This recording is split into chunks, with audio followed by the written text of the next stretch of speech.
Hola, este es quizá el video más importante de esta serie de videos, porque quiero enseñarte la diferencia entre el recorte plano que enseña la escuela tradicional y el recorte considerando el nivel de la suela funcional en combinación con la flexibilidad longitudinal del casco.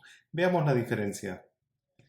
En este vídeo se puede ver un pedazo de casco recortado como para que veas cuál es el movimiento natural del casco. ¿Por qué se da este movimiento? Porque el casco, como siempre decimos, es cerrado en la pinza y abierto en los talones. Entonces el casco tiene esta capacidad de moverse, que es muy importante. Lo que vemos en realidad en este video es el movimiento natural del casco en sentido longitudinal. ¿Qué es un falseo de flexión? El falseo de flexión es nuevo porque la escuela tradicional siempre nos enseñó que el casco debe recortarse plano.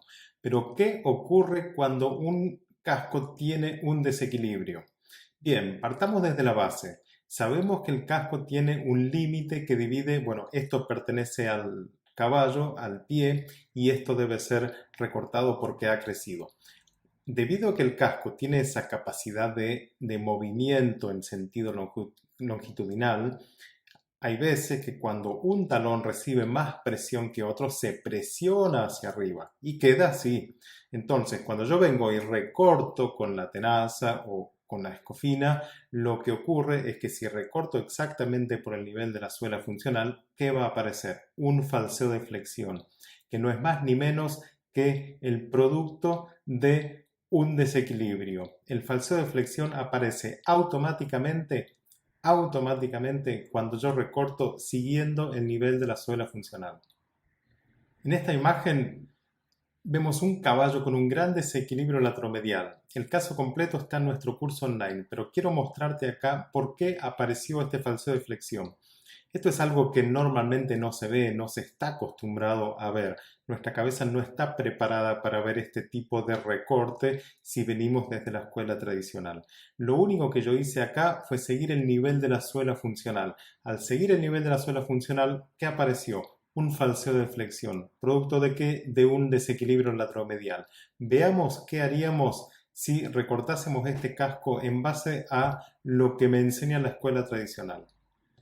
Si yo recorto este casco de forma plana, en el lado de mi izquierda, en ese talón, quedaría más corto y el talón del lado de mi derecha quedaría más largo.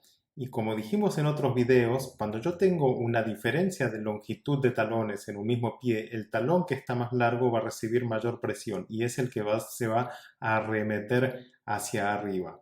Entonces, si yo recorto acá plano, no solo posiblemente donde está la estrella roja llegaré a la sangre, es decir, quitaré mucho material, estaré en -1, -2 o -3 o -5 inclusive en este caso en particular, sino que debilitaría todo el talón. Del otro lado, en el talón donde queda más largo, ahí va a recibir el caballo mayor presión. Es decir, que en este caso, con recorte plano, lo único que estaría haciendo es agravar el problema. Esta es otra opción, pero siempre manteniendo un recorte plano. Lo que yo estoy haciendo acá es dejar los talones con la misma longitud, pero debería sacar todo el material donde se encuentra la estrella roja y ahí también llegaría posiblemente a la sangre, es decir, estaría recortando en -4, -5 y estaría debilitando toda esa zona. Y no solo eso, sino que estaría generándole al caballo un desequilibrio enorme, lo cual sería muy perjudicial para las articulaciones, el pie y todo el cuerpo en general.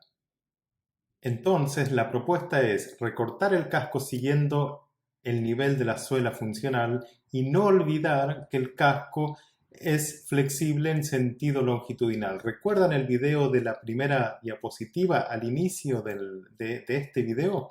Bueno, vamos a considerar eso. Entonces, en esta imagen, cuando el caballo pisa, no solo recupera su equilibrio exacto, sino que el talón que ha estado arremetido vuelve otra vez a su forma original. Y esta es la forma de devolverle al caballo su equilibrio natural.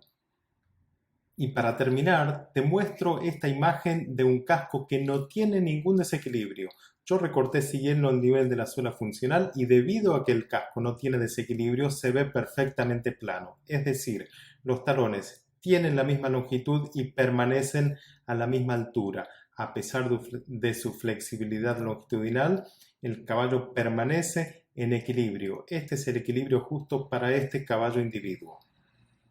Y por si todavía te quedan dudas sobre cómo desaparece un falseo de flexión, agregué este vídeo de un caballo que está parado sobre un bloque de plástico. Es un vídeo en cámara lenta. Muestra cómo desaparece el falseo de flexión ni bien el caballo pisa. En este momento el caballo recupera su equilibrio natural. Ahora yo te pregunto, ¿todavía te quedan ganas de seguir recortando los cascos de forma plana? Muchas gracias y hasta el próximo video.